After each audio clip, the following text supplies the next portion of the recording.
News coming in from Tamilnadu. Yet again, the Tamilnadu Assembly adopted a resolution against the imposition of Hindi by the union government. This followed a major ruckus which was witnessed in the Assembly.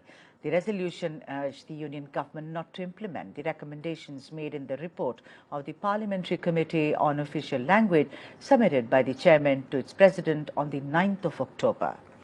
The resolution termed the recommendations against the state languages, including Tamil, and also against the interest of the people who speak those languages. இது வெறும் மொழி போராட்டம் மட்டுமல்ல, தமிழினத்தை, தமிழர் பண்பாட்டை காக்கும் போராட்டமாக நாம் தொடர்ந்து கொண்டிருக்கிறோம்.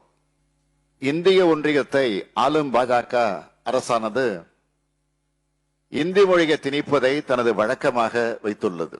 ஒரே மதம், ஒரே தேர்தல், ஒரே தேர்வு, ஒரே உணர்வு, ஒரே பண்பாடு என்ற வரிசையில் ஒரே மொழியை வைத்து மற்ற தேசிய இன மக்களின் மொழிகளை அழிக்க பார்க்கிறார்கள். First up, my colleague Adarsh Pepechedu, who is live from the newsroom at India Ahead, and then we shall be joined by many experts to weigh in on the topic. So Adarsh, very, very strong words there used by Muka Stalin. Of course, he's been talking about it, I do not know, since time immemorial, one should say, even before he became the chief minister. Now, of course, Udayanidhi Stalin has also joined hands with him and said that we shall take out protest marches in and around Tamil Nadu. But tell me something, that, you know, a resolution necessarily does not mean that something is binding on the center. Has been in fact forwarded to the president of the country. It now the ball is in her court, President Draupadi Murmu's court. But again, the resolution speaks about certain very important aspects as to how the Tamil Nadu government is looking at this entire Hindi imposition aspect. The resolution in fact speaks about how, in a sense, it speaks about how the two language, the Hindi imposition could be detrimental to the two language policy that Tamil Nadu at this point in time has. Just a couple of points from the resolution itself. It said that the recommendations are against the state languages, including Tamil, and also against the interests of the people who speak the languages. The House expresses concern that the recommendations of the Parliamentary Committee now presented are against the two-language policy resolution moved and passed.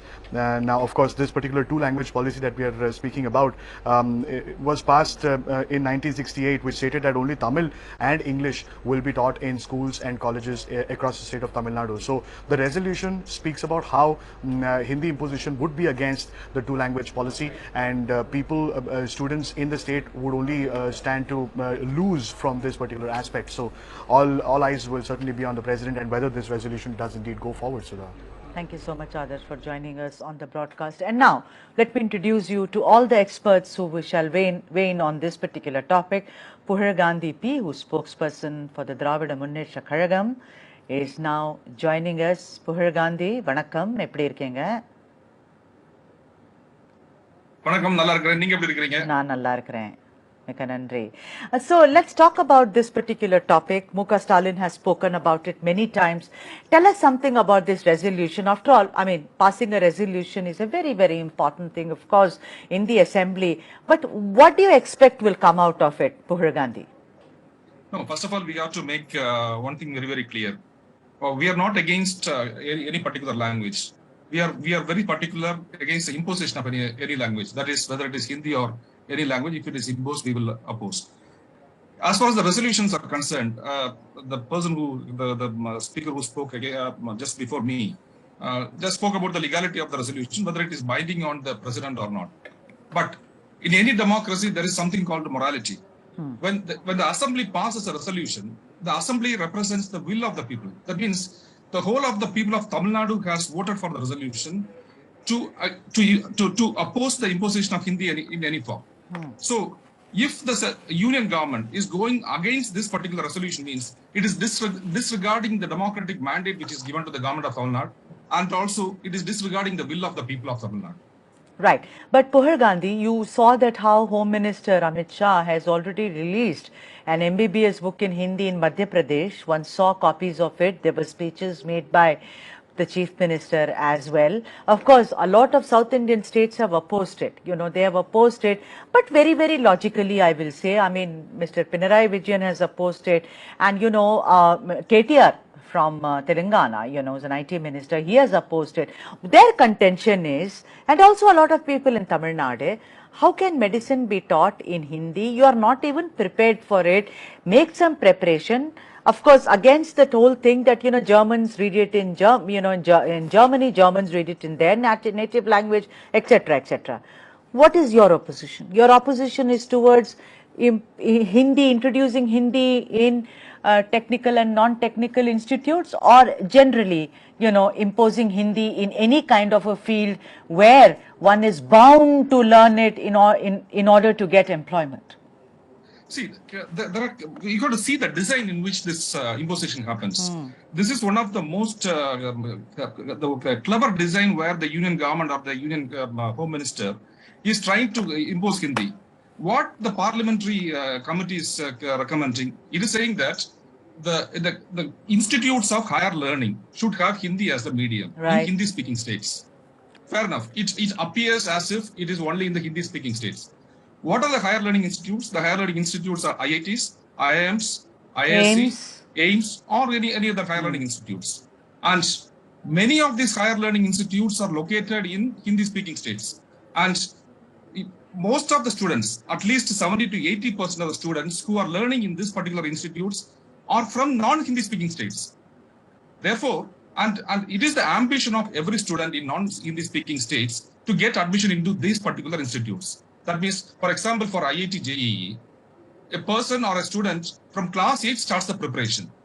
If you make Hindi as the language of instruction in IITs or IIMs, that means every student in the country have to learn Hindi. That's because right. Without learning Hindi, they cannot get into these institutes. True. This is the clever design they are doing. I mean, I also feel that, you know, you are not prepared for it. I mean, someone who's studying in Tamil medium, let's say in a government school, and is brilliant, this is clear demarcation. But I'm asking you, before I let you go, PuhazhGandhi, I'm asking you one thing. Is it about overall imposition of Hindi that today the resolution has been passed, or is it only specifically against the parliamentary committee? No. Let us be very clear. The parliamentary committee is a result of overall imposition of Hindi. Right. You cannot see the parliamentary committee's resolution in isolation at all. Right. This is a part of a series of design. How to impose Hindi. Right. So what are you planning to do? I heard that a lot of protest march are going to be, you know, organized. Udayanidhi Stalin has announced it.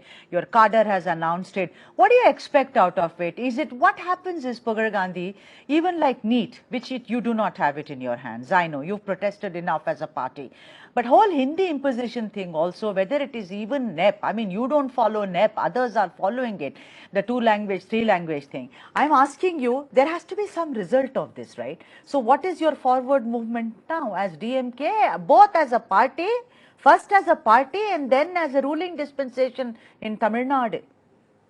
See, definitely there will be results because this Hindi, the anti-Hindi agitation didn't start today or yesterday. It started in 1937. We know, in 1937, and Dravidian movement and the Dravidian leaders have consistently fought against the imposition of Hindi in any form. Be it Periyar or Aravind Anna or late Chief Minister Dr. Kalaignar or the present Chief Minister M.K. Stalin, we are all fighting against the imposition of Hindi. So, if we say it will not yield any result, we are able to hold Hindi for the last 75 years from it being imposed on us.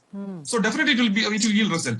Whereas if you don't object, through democratic means, it will be a walkover for the BJP and the right-wing forces to impose Hindi at their own will. Yeah, the protesting is what makes a democracy. For example, our youth wing leader, Thiru Udayanidhi Stalin, very clearly made the tagline, Virumbinal Pailuvom, Thidital Virattuvom. That means, if we like, we will learn.